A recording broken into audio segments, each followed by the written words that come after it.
Hello, everyone. My name is Meredith. Welcome back to another episode of the Apex F1 podcast. I'm joined here by my co hosts, Josh and Paul. Josh, how are you today? Doing good, doing great. Just out here enjoying the nice weather. Finally got some fall temperatures, and it's not a million degrees. I'm just gonna enjoy it while I can before it gets cold. I'm beyond jealous. Paul was rubbing it in It is before. beautiful. It is 75 and sunny down here. That wind hits you, and you're like, oh, Mm, fall. feels like fall.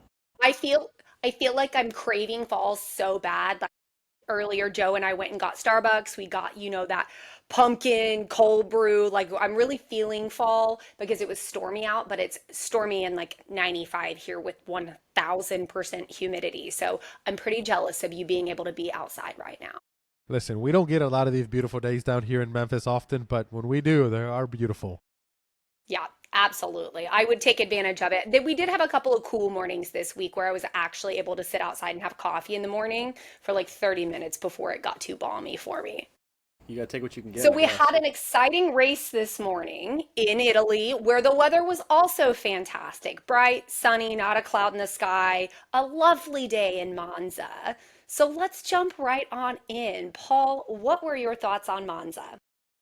Listen, I think, going into it, I did not think Max was going to get on pole and be as good as he was. That car was astonishingly quick. Where they found that pace is beyond me because it seemed like even the McLaren wasn't able to catch up to him. But, Max being Max, that was a textbook race for him. It was an amazing race. Great race for the McLaren and even Ferrari. They were looking pretty good there at the beginning. That first stint, I was like, holy crap, they are looking pretty good. So overall, it was a very good race. The battle between Max and Lando is always going to be Max and Lando. So I just want to know what you guys thought about that. Josh, what were your thoughts? I really enjoyed the first half of the race. The start was really fun. There was a lot of really good battles, a lot of close racing up and down the order. I was a little disappointed in the latter half of the race. I think that we really missed out on quite a bit of potential strategy options. I saw some complaints talking about Pirelli, their tire choice, taking tires that may be a little too hard. There was not nearly as much degradation. I mean, it's ridiculous that the medium tire lasts as long as it does at Monza. I know the track was resurfaced couple years back, but so I would expect a little bit more degradation. So I was just disappointed that we didn't get to see as many variations in strategy, and that I think that could have provided a little bit more excitement towards the end. I thought the McLarens, obviously their team, their inter-team communication was going to be an interesting one this weekend because of the last pit stop. So we'll have to do a little discussion about that one later on. But Max Verstappen, ridiculously quick. He put that Red Bull right where it needed to be. I've seen comments saying that he's going to look really dangerous coming into Las Vegas and Azerbaijan as well, because those are both very high-speed tracks that are similar to Monza. So we'll see what the future is for the Red Bull. I mean, it looks like Max is back a little bit, but that it's also, on the flip side, going to make Yuki look very bad because he cannot keep pace. And he's not the only one. I think there's several drivers that I could see getting knocked off the grid in the next few weeks if they don't have a performance. So all in all, I enjoyed the first half of the race and the close wheel-to-wheel battles we did get. I just was hoping for a little bit more towards the end. Agreed. I think I was super optimistic those first 15 laps that we were going to get a really exciting race. And especially with Monza being such a high speed track, like you talked about last week, Josh, like it's a pretty narrow track, but it's super high speed, a lot of opportunity. And what I was really pumped about was that Gabby Bortolotto was leading that choo-choo train, as they were calling it, that DRS train. And I really wanted to see some action really get in there in that midfield. And I really don't feel like maybe there was, and maybe we just didn't see it on the coverage, but I feel like the only action we saw anywhere other than top, like I feel like we were only seeing the top 5 to 6 cars. And then occasionally they would show like Signs battling his way up. And then obviously we saw what happened with like the Signs contact, but I was with you. I thought the last half of it was a snoozer. I was just calling it ho hum earlier, but it was really cool to see Max back in his element. I mean, I think I was expecting that kind of performance last weekend from Max. I was expecting him to come out and fly in Zandvoort. It's a track he knows well. It's his home race. That's the kind of performance I was expecting last weekend, not this weekend. But even my stepmom was texting me when they were watching the race, and she was like, "Did they do something with Max's car?" And I'm like, "They had to have, because that Red Bull was looking in tip-top shape again, and it felt like I was kind of like rewatching Monza 2023 all over again, where he just absolutely dominated. I mean, what was that final gap? to So P2? I Wasn't think it it was like 16 19. I seconds? think it was 19 seconds. 19 seconds. Yeah, like that's insane. Like Yep, he drove 19 great. seconds. I was really hopeful we were going to see more wheel to wheel battling with him and Lando after those first couple of laps, but Max just took off with it, and that was awesome. Really fun to see. Yeah, a little lackluster in the last 25 laps, so I was hoping for more. What do we think about the McLaren pit situation, given that Lando had the choice? They gave Lando the option of who to pit. So, what were y'all's thoughts on it, on the strategy of Lando choosing to go second? I want to hear your thoughts on it. Well, I think Lando was really in tune with kind of how the race was unfolding. I think he made that decision to help Oscar kind of cover off Charles there at the end. I think that was his goal, and I mean, I think he was trying to just get another lap in those tires. I think he might have been a little worried that the softs wouldn't have lasted as many laps as they would, because the softs did fall off pretty hard. We saw those who started on them made it 10 laps, I think, before they had to change. So I think Lando would be a little worried that the soft tire wouldn't last. So I think he kind of was thinking two-sided, help out his teammate while also kind of maximizing his running on the medium tire. So I think it was a smart decision for the team to let them pit in that order. And obviously, they can't control what happens with a issue, during a pit stop. You can't control a wheel gun not getting the nut tight. So I think It was I just know gut wrenching to watch. it looked like an eternity. It was only 5 seconds, but it felt like it. What I did the couldn't imagine. commentator say? It probably felt like 40 seconds Probably for felt like 40 Lando. seconds, right? And you So could see that unreal. Lando just kept staring at that side like, dude, come anytime now. We can Yeah. finish it up. Yep. So I was. I think it's fair play for the team to I did too. ask, hey, look, this we gave Oscar the opportunity to race here. We told him, hey, you're going to be free to race after the stop, but that's not his race. Lando looked faster all weekend. He obviously qualified much better and looked much quicker throughout the race. And to give Piastri that leg up just to no fault of Lando's own would have been a wrong move in my opinion. And I think Oscar recognized that as well, and maybe he wasn't exactly ecstatic to give the place back. He wants those points too, but I think he understands if the roles were reversed, he would want the ability to take the spot back. They let him race after they made the position switch, and Oscar didn't have the pace and couldn't catch up. Even had DRS there at the beginning of that last stint, and he couldn't catch up. So I think it was the right decision, and I think the drivers made the best of it without causing a spectacle on the radio a la Hungary of last year. A lot hungry. To me, So, Hungry. yeah. I think it's a sport and both of these drivers are competitive and we're just waiting for that shoe to drop when they're going to turn on each other. But I just have a feeling that we're not going to get it. It seems like they're prioritizing the team. They know they've already won the constructors. I mean, they can really honestly sit out these next 2 or 3 races and still win a constructors title. They know the battle for first is between Oscar and Lando, so I don't think they really cared whatever Max did. Ultimately, they're just working as a team, and as much as you like seeing it, it's just weird because Max wouldn't do that with Checo. I don't know if Lewis would have done that with Bottas. Lewis definitely would have not done that with Nico years ago. So it's just for a sport that's so very team oriented, it's also individually based. It's just interesting to see them work so well together. And even on the microphone, they're so polished in the way they talk about each other. I like it. I'm here for it. Okay, but let's let's think about like the reality of like the gap between them, right? And it's so close in the championship, but let's talk about like if it was actually wheel to wheel racing. Like what was the race where they were wheel to wheel battling it out? We let them fight and Lando pulled off to the side. And what race was that where Lando ended up DNFing? I can't remember. I would have to look I back too.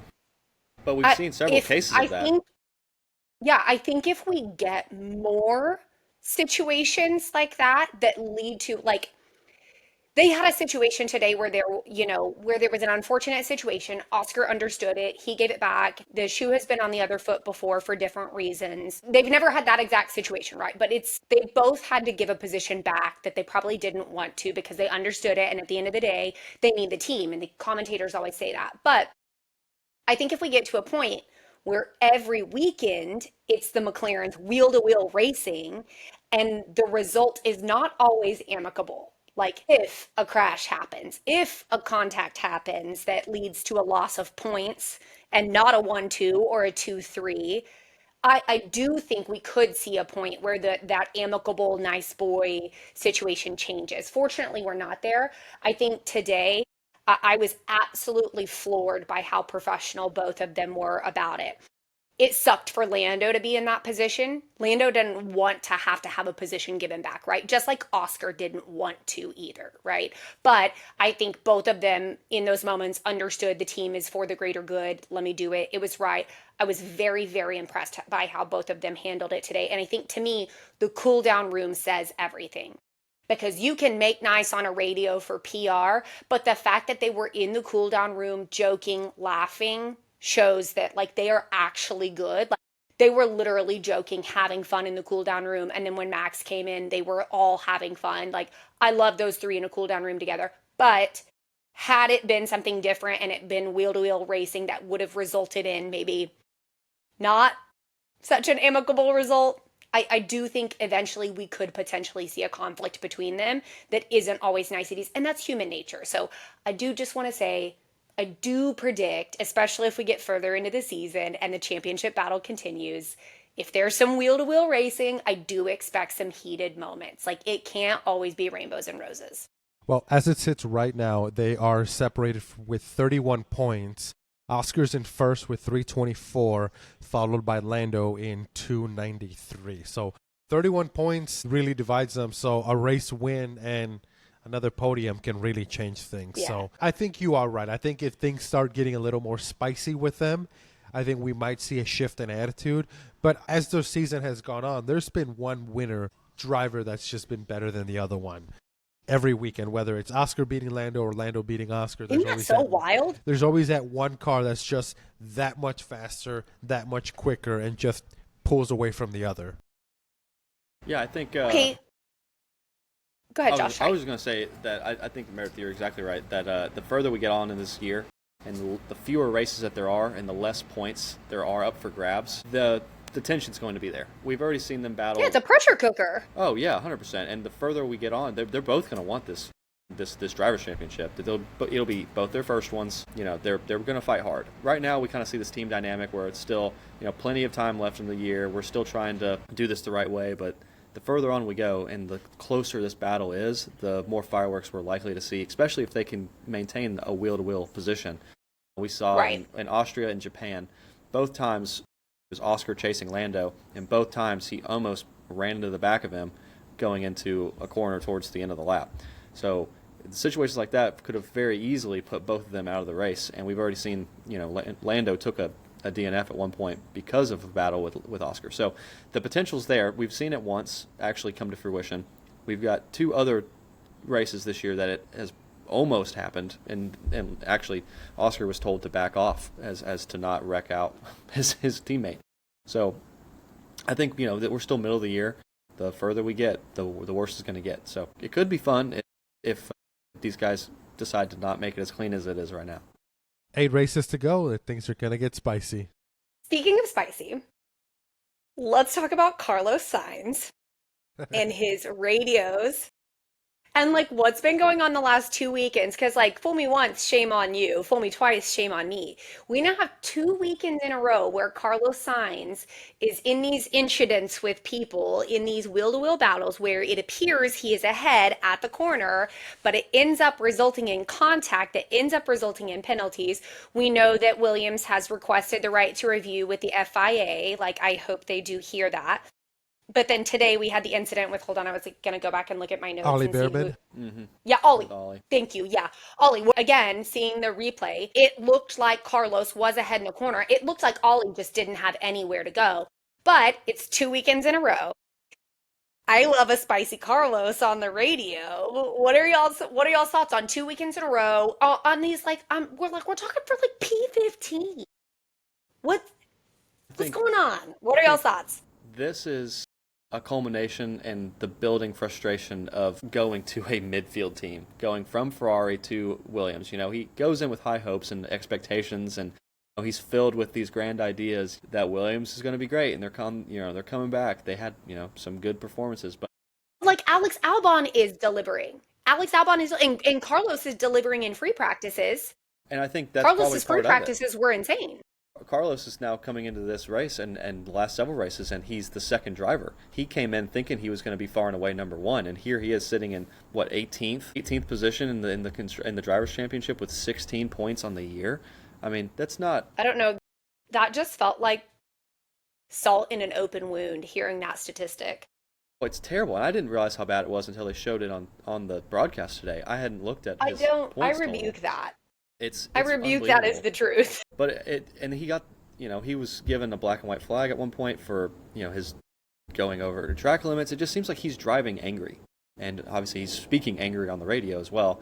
Whether his frustration is with the team or just the position he ends up in these races, I think he's just very frustrated, and he's not driving his smartest. He's driving angry, which maybe doesn't work for him as much as it does for Max or some of these other guys that maybe kind of thrive in an angry situation. So it's rough, and I hate seeing Carlos in this position. Where it's heartbreaking. I do too. What are your thoughts, Paul?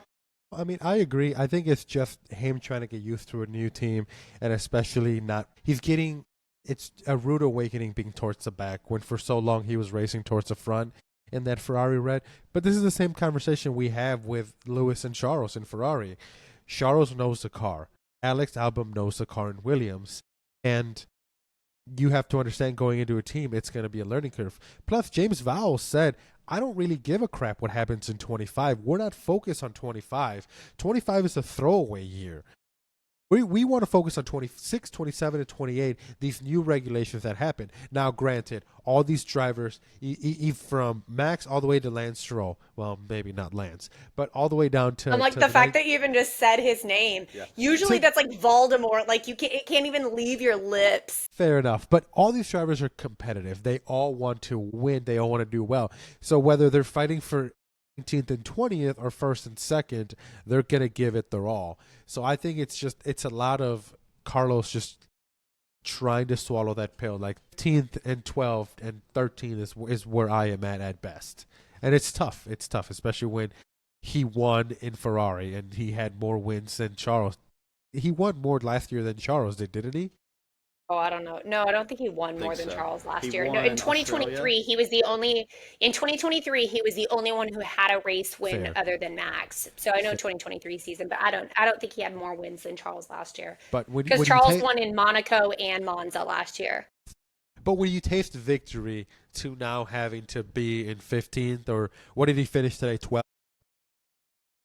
I think he was 10th or 12th. He was just outside the points. Yeah, that was due to some penalties. He so fought his way up. My God. Yeah, it's a tough pill to swallow, and you resonate. Yeah, 11th. And you can understand where these guys are coming from. So it's a tough all around. But much like what we've does been it say saying, about me that I have a delusion that like Max isn't going to be on the grid forever? Like Max has Lily now, and he already had Penelope. Now he has Lily. What does it say about me that I'm like, why wouldn't Carlos Sainz consider going back to Red Bull, knowing that Max doesn't want to stay in Formula One forever? Like, I don't know. I just had this like delusional thought that like, not now, but maybe in like 2 years, if things don't improve with Williams the way that he was promised, that he might be like, you know what? I'll take that second seat at Red Bull because Max ain't going to be there forever. And eventually they're going to need a number one driver. It's a delusional thought I have, but. You could say that about his teammate. You could say that about Alex. You could say that about Pierre. I mean, half the grid is raced for Red Bull at some point. Anybody. Oh, 100%, yeah. So anybody. You're not wrong there. But would Red Bull want them is the question. No.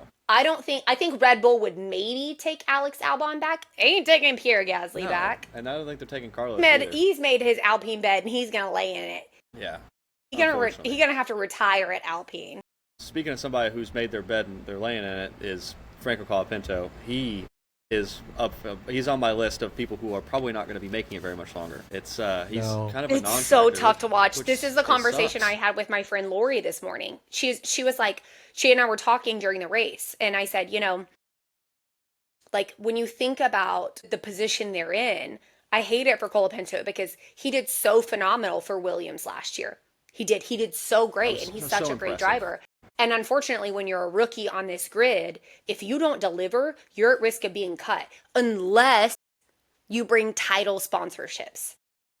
Like, I'm going to say something that may be controversial. I do not think Yuki would have been in the Red Bull family as long as he has without the sponsorships of the Japanese fan base because of the Honda engine and the ties with Red Bull. Yep. Yeah. Percent. Yeah. Yes. And so, like, for Colapinto, who is a very talented driver, delivered with Williams last year, he hasn't been able to deliver that because Alpine doesn't have the funds to fund a second car that actually functions. Let's call it what it is. It happened to Jack Doohan. It's happening to Colapinto. It's going to happen to anyone who is in that second Alpine seat. It is. So, Paul, that brings me to a question about something you brought up in our group chat this week about the rumors or ideas that you saw about Yuki potentially being a contender for an Alpine seat. Like, do you think that there's like weight behind that? Do you think that's realistic? Like, what are your thoughts on, like, Yuki's not going to be with Red Bull, Josh. We know that. Like, what are your thoughts on where Yuki goes from here? Do you think that he's a viable candidate for an Alpine second seat, since I doubt they're re-signing Colapinto? Going back to Colapinto before I touch on Yuki, Colapinto does have deep pockets. I think it's very well documented that 100%, because there's no other Argentinian on the grid. He's got very deep pockets from Argentina, which is one of the only reasons Flavio's kept them on that team. So I think there's a spot for I think there's a spot for his money in F1. I don't think there's a spot for his driving skill right now. I think any team would love to have his money, especially some of these younger teams. But I just don't think there's a spot for him next year, and I hate that for him, because with a capable car, I think we saw what he did with Williams last year. Yeah. He is a capable driver. That car is just not there. And going out to the Yuki thing, I think Yuki has a big funding from Honda. After talking with you guys, and you guys are making me feel like I'm an idiot. Thanks, Josh. It was the smirk that did it for me, Josh. Yeah, it's what he does best. Sometimes it has to happen. I think, yeah, sure, Flavio wouldn't say no to his money, but I think he's going to end up in Aston Martin, based on talking to you guys and everything. Almost prefer it. Can you imagine a world in which Fernando Alonso gets to mentor Yuki? I just don't see the blueprint in where Alpine is going to be competitive in the foreseeable future. No. You've seen it. You've seen Aston Martin and what they're doing, bringing Adrian Newey and bringing all this money and rebuilding things. You know that with two capable drivers, I mean when I say two capable drivers, that team can really do well. You can see why somebody would want to go to Aston. What is the future for Alpine? Where do they go?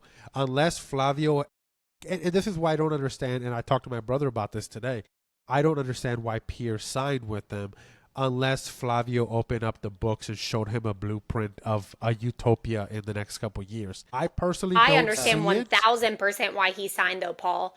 Where the fuck else is Pierre gonna go? Yeah, he's that is guaranteed Correct. income, contract extension until 2028. He has delivered some. He got a podium last year. Where else is Pierre Gasly gonna go? I think it was the smartest move he could have made. Yes. And that's what I told my brother. I said, there's no other seat available for him, and he wants to stay in F1. However, you also have to understand that Flavio had to have promised him something.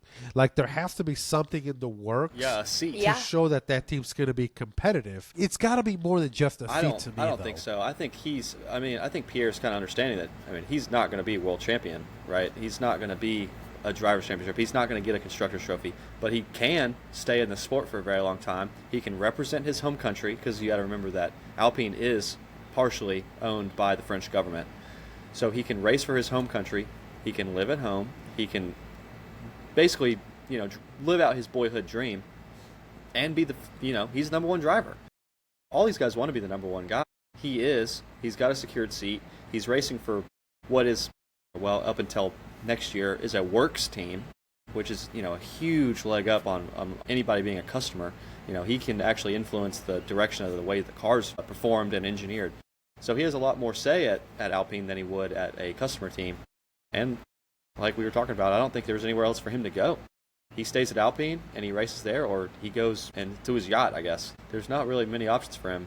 He's tested the What waters. if, what if, Paul, what if the book that Flavio opened is we don't have anyone in the queue that can deliver as a second driver. We will sign you till 2028 with the understanding that we prioritize your car. If a second car can contribute and score points, fantastic, but you are our priority, and we will channel all of our energy and development to making a car work for you and your style. What if that's the book they opened of we're going to prioritize one car and it's yours if a second car can do something because of a crazy red flag and a stroke of luck? Maybe that's the book Flavio opened. Sure.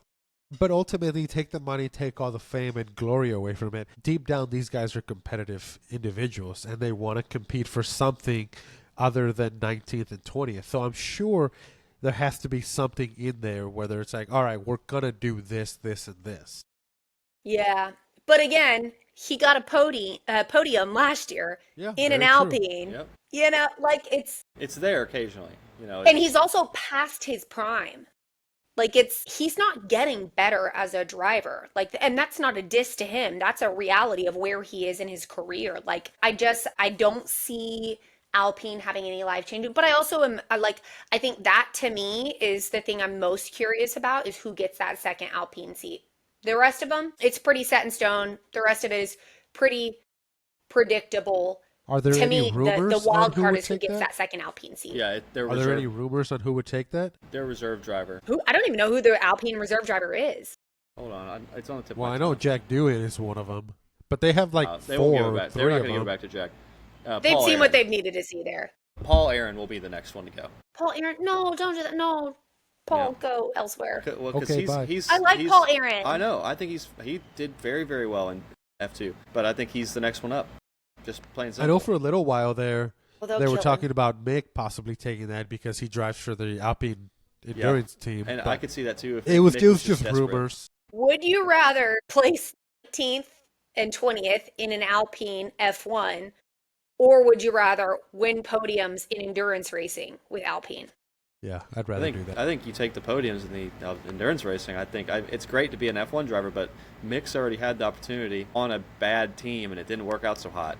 So I think that he's fine where he is. He can continue to build his resume, and maybe one day the right door opens and he can kind of step through into something much better than the second Alpine seat at a team that seems to be kind of floundering. Would you rather, Paul? What would you do? If I was who? If you were Mick, what would you rather? Would you rather take the seat in F1 or would you rather stay in WEC and win podiums?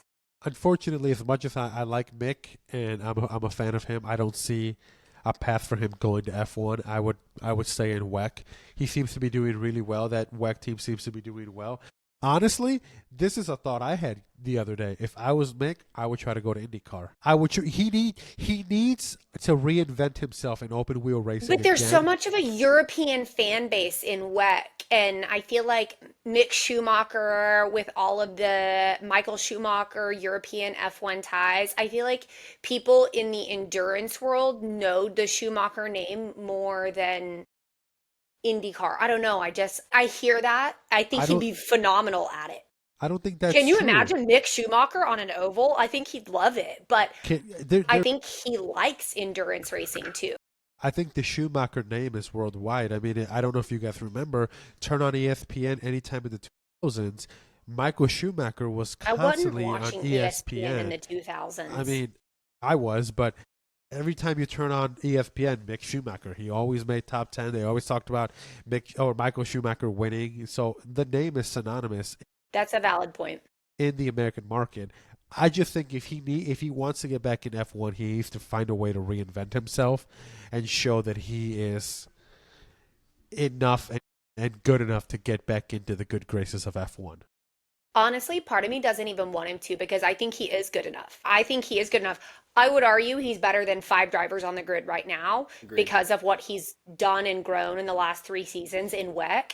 And I would argue it's a better career trajectory to be winning podiums in another racing league than to come back to Formula One and be on a back end of the grid team and to continue to try to have to prove yourself. I would wish any driver podiums and successes. Nick DeVries being a case study.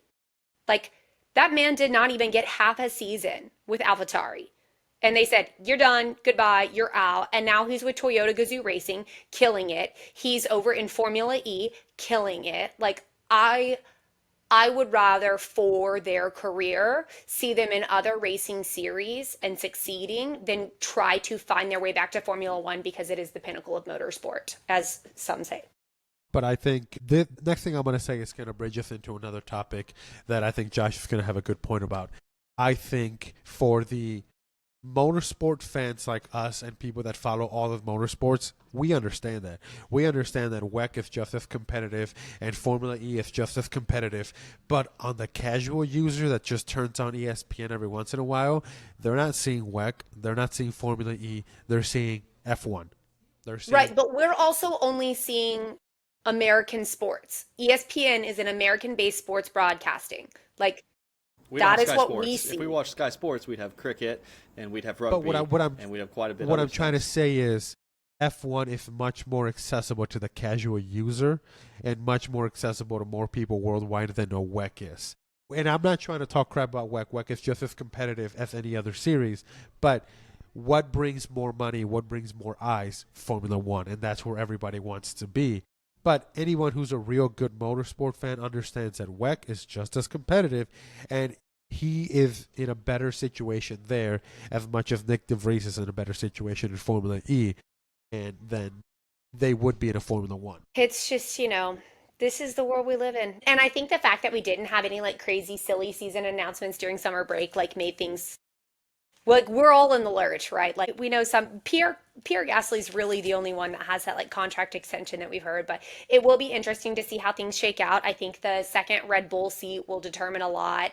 I think the V carb shakeup, we all know they're going to try to put Isaac Hadjar in the second Red Bull seat. I think we're going to see a lot change, so it will be interesting to see what happens, but only time will tell. And we are on another F1 break because we have 2 weeks until Azerbaijan.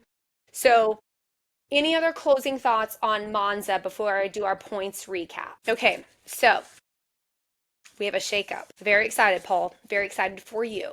You got a big fat goose egg last week. So I will start with you. Paul, you predicted Oscar winning, Lando second, Lewis third, Charles in top 5.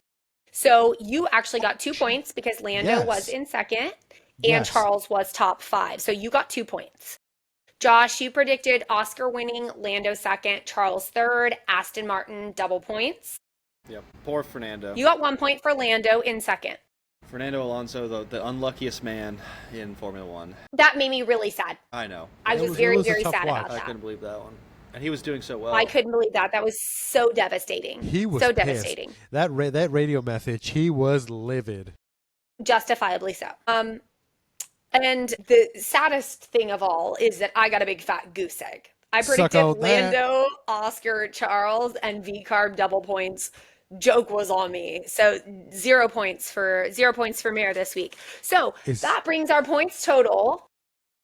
Josh and Paul tied with 13. Me behind by 1 with 12. So still super close, but big fat goose egg for me. I am the biggest loser this week. Big goose egg. So that's okay.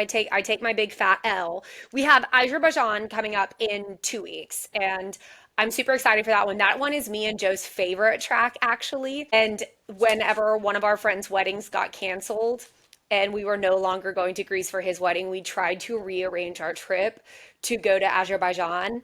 And one of our good friends actually lived over there for quite some time and was like, you will not be doing that. You will not be going there. Is it dangerous? Yes. And he said, Really? have you looked at a map? And I'm terrible with geography, fun fact. And I said, no, I actually have no idea where Azerbaijan is. And so I pulled it up on a map and I was like, I'm good. So we're not going to any Formula One races while we're over there, but that's my favorite track. If you haven't driven it on the sim yet, do it. It's my favorite track. I love it. It's so fun. Yeah, it's a very it's a my very favorite one to fast drive on the track. sim. Very technical, very fast. I love it. It's got so many variations. It's got so many dimensions. I love it. You've got the old city section where you're going through like the castle, and you're going through, Which is my favorite part. which is a pretty tight little chicane there. But then it goes back through the modern section. You've got one of the longest straights in F1. Yeah. Super fast, Yeah. long DRS into like a super hard braking zone with an immediate 90-degree left. It's great. That's a great layout of it for a track. I really do enjoy that. 100%. 100%. Okay, It's well, also before the F1 race, everyone go drive it. I'll drive it before I leave for Europe, and then we can talk about yeah, it's a lot of fun. It's one of Checo's favorite tracks too. That one in Monaco is one of his favorite ones. It's his Wow, favorite, not Checo mine. I loves freaking hate the Monaco. day. I love Checo, but I can disagree with him, even though they just signed a contract till 2035. I was going to say, it's weird. That one just got quite the extension. Yep, They were pretty long never. one. They're never gonna get rid of it. I hope we understand that they're never gonna. That thing is gonna stay. We on can't camera even hear for you right forever. now. When you have the mic over here, we can't hear you. You can't hear me. Now we can. When it was over It was here, really quiet. They're never gonna get rid of that race. Why would they? we're going to get you a new mic. I'm Exactly. going to send you a new mic. No, I'm buying one today. I'm getting tired of holding this thing. You like it. Admit it. I hate you so much. Okay, so we talked a little bit about, silly season with F1. We had 2 3-week summer breaks, and we did not have much news. Well, okay, hang on we though. did not. Let's talk about F1 trying to appease more to the casual fan because Josh has a lot to say about that one. All right. We're going to do it. Then Okay. You gotta, Oh, no, we you have to gotta do it. Lead me a little bit. Tell me what you want me to talk about. Well, I Okay. don't know the whole thing, Meredith. I'll tell you my thoughts.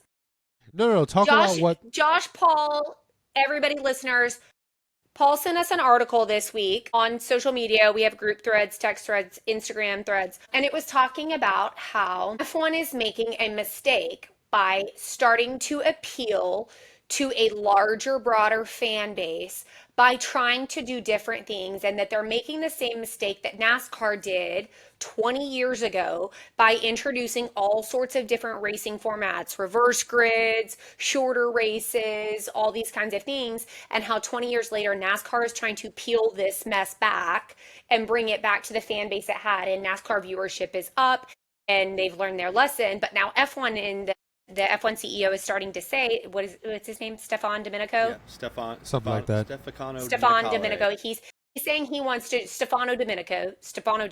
I'm out. Domenicale. He's saying he wants to do things to appeal to a broader F1 fan base to try to recruit more fans, which is what NASCAR did 20 years ago. So that is the refresh on the topic. Josh, let's hear your thoughts. So, yes, the interview was about how could they make the sport a little bit more enjoyable to the casual fan. But we've had this conversation before in Formula One. Last year they attempted to add, more teams to get points every week. So instead of 10, they were going to do 12 or 15 to get points. They've talked about bringing back the V8 engines or the V6 engines to make it louder, just to add a little bit of something to the in-person experience. So I will preface this by saying, just because somebody makes a comment on an interview does not mean that they're changing anything yet, right? Formula One at heart is still a traditional, historic racing format, right? They're going to be the regular Grand Prix, are going to do the same thing.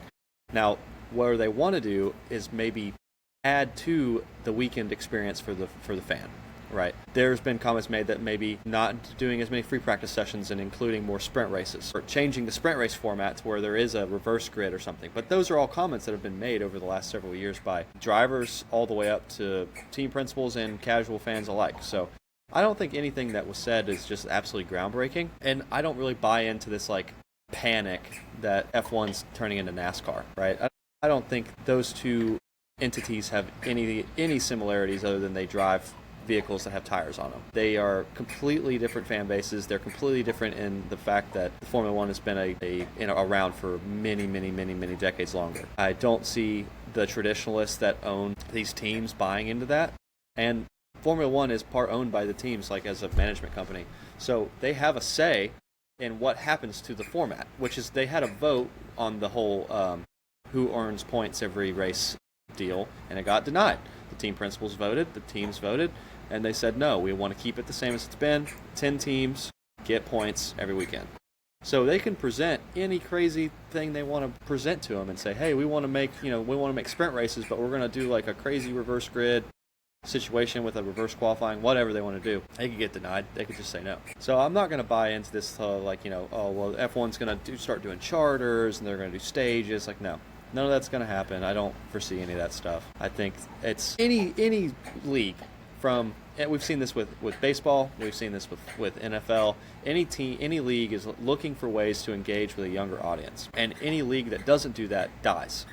Right? As a sport, you have to cater to the younger audience and build that audience throughout their lives so they continue to watch into their later years. So if you don't adapt, you're bound to struggle. And Formula One's done a really good job in the last decade of overcoming that with Drive to Survive and really hitting the American market hard. But I don't see them risking that growth by turning it into somewhat more of a spectacle instead of a true competition of racing. So I saw a couple TikToks that were way out there saying like Formula One's making this mistake that's going to be ruining it for decades. I don't think any of that's going to happen. I would argue that as three people who got into Formula One because of Drive to Survive, that Formula One has done an incredible job of branching out, opening up the sport to be more accessible through Netflix, through streaming, through having, I mean, think about the social media activation for Formula One. Even F1 What I TV will say, yeah, having yeah, their on TV. having I, like I feel previous Apple races TV being available. a huge part of that. I feel that the opportunity moving forward for Formula One is in how they broadcast and in the representation that they bring in that makes it more accessible, that makes a diverse, well-rounded fan base. I think we all have heard about like the exclusivity of it, but like there's one particular content creator. Her name is Tasha, and she's one of the best motorsports content creators that I follow. She is one of the first motorsport content creators that I follow, but she does a lot about talking about what it's like to be a Black woman in the space of F1 and in motorsport in general.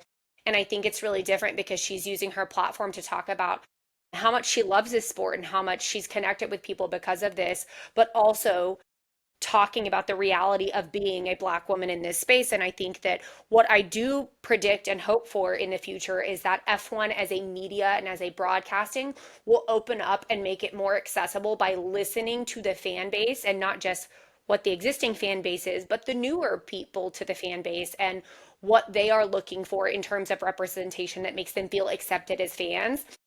Because I can tell you, even as a woman in fanhood, like people are like, oh, you have a motorsport social media account. Oh, you're on a motorsport podcast. Like, what do you know? So I think that, like, what I hope that F1 is looking forward to is like diversifying their approach in how they broadcast and the way that they represent themselves in the media. I think that, like, in terms of going rogue and changing things like crazy, Josh, I'm with you. I don't foresee a lot of that, but I do hope that they're looking at the way that they reach new fans and welcome new fans, because I think that that's how you keep people. It's not just about getting people here; it's about keeping people here, right? So that's what I hope. Paul, what are your thoughts? I agree with Josh. I think we saw it last year with the team principals or owners voting on extending the points from 10 to 12 or 15, and it got voted down. I think at its core, Formula One is still very traditional. That's why we still have Monaco on the calendar, even though it's a boring race. What I don't like is that we're having these conversations about changing the weekend structure. The weekend structure is what it is. I want the conversation to shift on how to bring more people into the sport. How about we fix the on track issues? I had the same conversation with my brother. I've had it with you guys. I am getting tired of qualifying being the most exciting thing on the weekend calendar. How about we I make would these argue cars better? sometimes even free practice is more exciting than qualifying. And it's just like, and then you turn Sunday on. You wake up at the butt crack of dawn to turn these races on, and 1, 2, 3, 4, and 5 finish in the exact order that they started. You want to bring more fans, and you want to make it more exciting.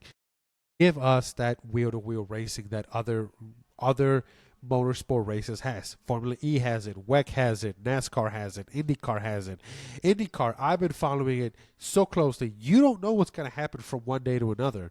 Alex Palou was on a different level this year, and good for him. But at any given weekend, especially on ovals, you don't know who's going to win. Connor Daly can come from 16th and be in 4th in that quick. So that's what I they love need that to you picked focus Connor on Daly. Are because you he's a scared great he's dude. gonna fight you now that you met him? No, he's a good dude. he's a little intimidating, but we'll get into that later. But he's a good dude. But it's just fix the on track issues, make it more fun, make Agreed. it to know that I don't know what's going to happen in Azerbaijan, but I can tell you what's going to happen. Whoever gets P1 at the start is going to finish in P1. So that's what turns people away. Don't change the structure of a weekend, make it fun. Yeah. I think there's no sense in us waving the flag and panicking, like Josh said. No, no, there's no panic. I think at its core, it's always going to stay traditional because we still have a lot of quote unquote old people that still run this team. So it's gonna We be don't another decade or two. we don't need to throw out that O word. It's, let's just go back to what you started with, Paul. Fair Just enough. focus on what's going to bring more people in, Yeah, and that's it. absolutely. Fixing what's on track.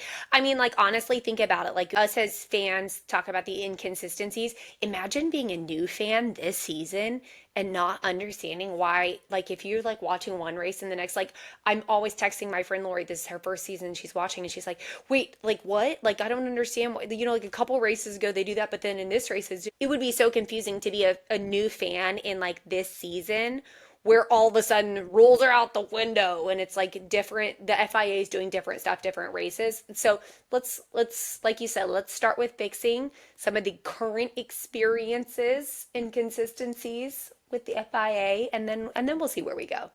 I'm really hopeful for next year. I think hopefully it sounds like those cars are going to be better.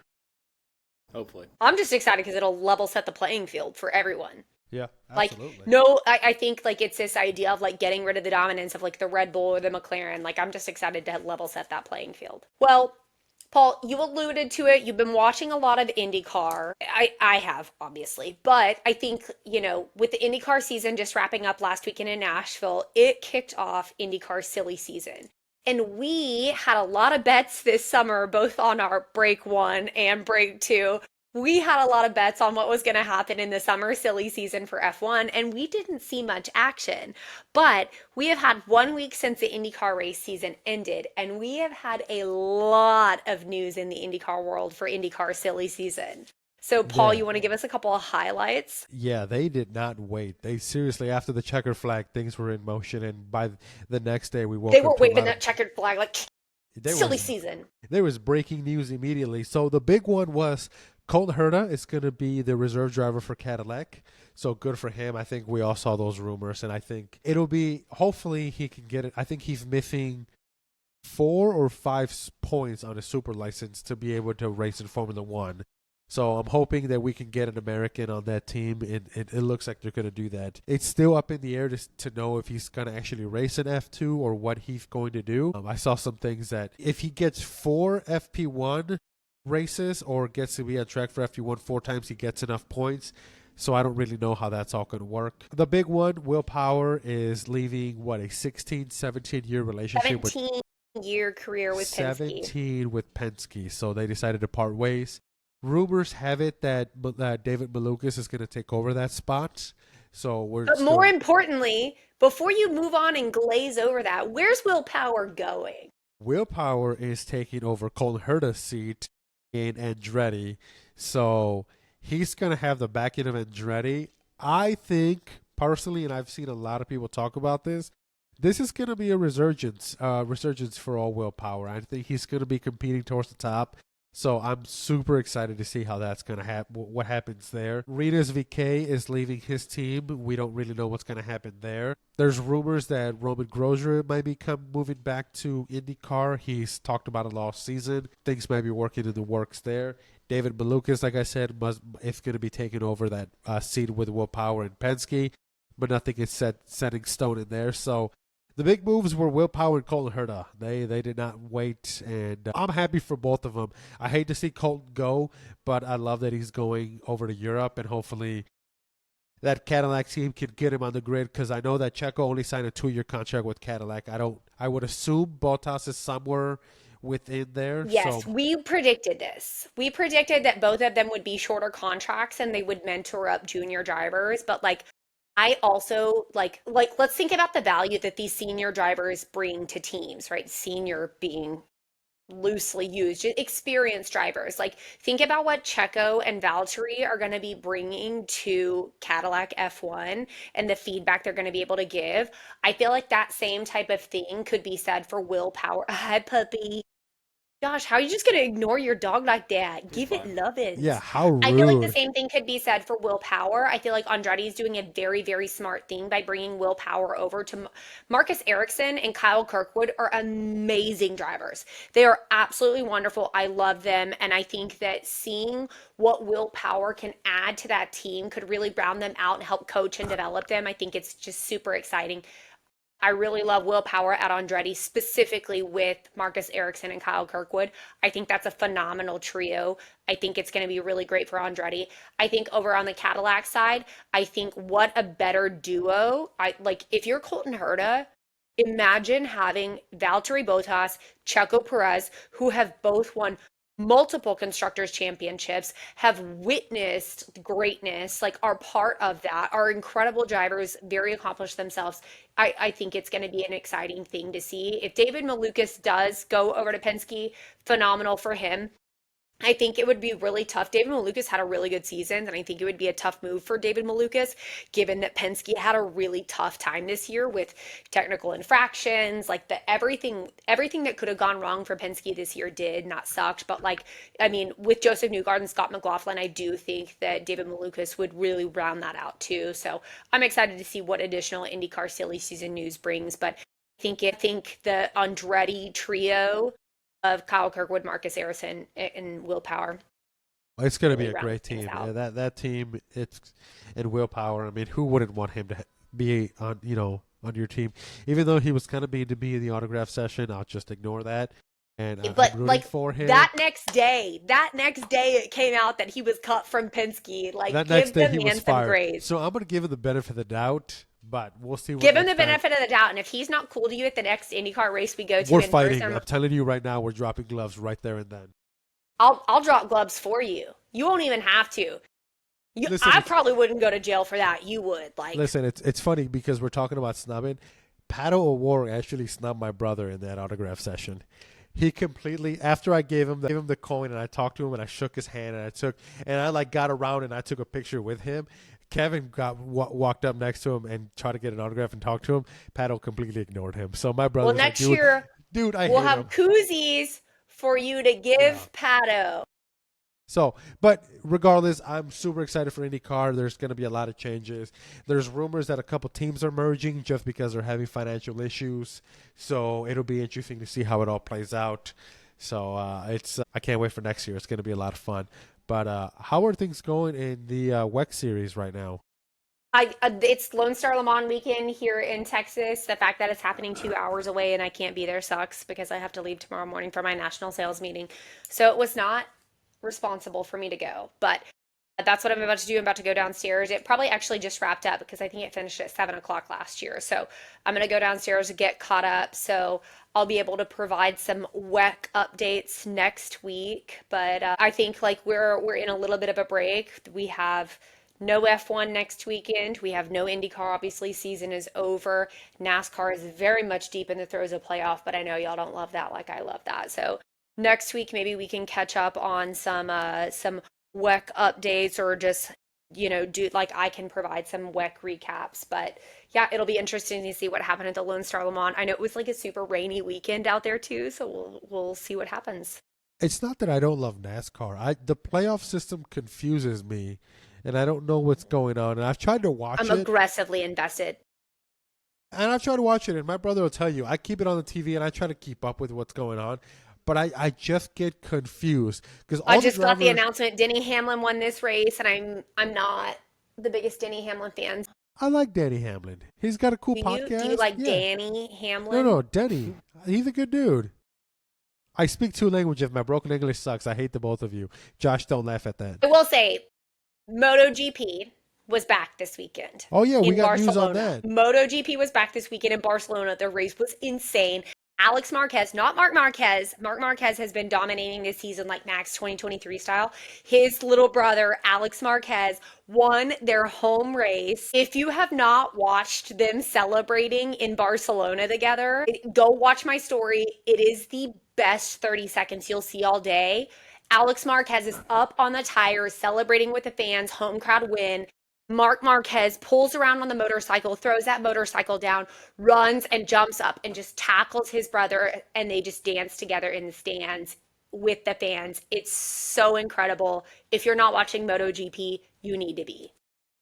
And maybe once I get you guys down here for Coda F1 here in a month and a week. Oh my God, it's Yeah, 5 something like weeks. that. See, even the dog's excited. He is. When I get you guys down here in 5 weeks, maybe I can convince you guys it's I would be all for it, but hang on. We haven't talked about the big news with MotoGP. We have a new team owner. that's right. Gunther Steiner. Gunther, he is back, ladies and gentlemen. We knew we couldn't keep that man away from the track. Actually had no idea. So Josh, like thank you for calling it out in our group thread that because of the connections with like Liberty Media acquired MotoGP, and now like Josh, what is that what it is? Did I say it right? I don't even Yeah, Liberty Media took over ownership of MotoGP, so I kind of expected there to be some kind of crossover event, right? I think this is probably a move more so background than maybe Gunther's going to let on. I think Gunther's probably taking ownership of this team to just kind of put a friendly face there that will be recognizable, and maybe he'll probably be the face of the Drive to Survive MotoGP show that'll come out in 2 years. So I think it's interesting that they definitely alluded to the fact that Gunther has no idea what's happening in MotoGP because they're giving him like a 2-year period of like kind of growing into being the team principal. So interesting. yeah, so it's like here, man, here's the team. Just you can kind of hang out and figure it out as you go, and then in 2 years it'll be all yours. So it was definitely an interesting announcement. I didn't know that. That's cool. To see how that'll go. Didn't either. Well, hopefully we'll see more news unfold in the next week or so. Now that we're on an F1 break, I predict that we may see other motorsport news start to unfold in the next couple of weeks. But any other closing thoughts, guys? No, it's a great time of year. We got college football is back. Go Tennessee Volunteers, ain't that right, Yeah, John? that's right. Starting the season 0-2. NFL's back. So looking forward to that, and it's motorsports are back. It's just a beautiful time of year. The weather's beautiful. Josh can sit outside without burning up. It's a great time of year. Well, we will be back. We've got a break coming up for Formula One. Azerbaijan will be the weekend of September 21st-ish, around there. It's like the 19th like to the 21st, weeks. like somewhere around there. 2 weeks. So we will be back. I will be traveling some over the next few weeks. I will be back next week, so we will be able to do an episode next week if we have any breaking news. But other than that, it'll be the boys for the next couple of episodes because I will be traveling for my sister's wedding in Europe. Unfortunately, this is my first Europe trip in a few years with no F1 races, so that's a bit of a bummer, but it'll be a blast to go see my sister get married, and I will obviously send you guys pictures of every Aperol Spritz I have over there. Of course. Josh, you and I are going to be left unsupervised, so I don't really know what's going to happen. We'll figure it out. It'll be just fine. Don't worry. I will still send my predictions in ahead of time. Y'all will still be able to do that. Done. Perfect. Meredith, you have an amazing trip. Enjoy Europe. And then, hope everyone has a great week. Josh and I will be with you guys in the next few episodes until Meredith gets back to join us. So have a great week, everybody. And stay with us on socials, everybody. We'll still be posting content the entire time. Europe means the socials don't sleep, y'all. Absolutely. Right. All right. Bye, everyone. All right. We'll see Later, you guys. guys.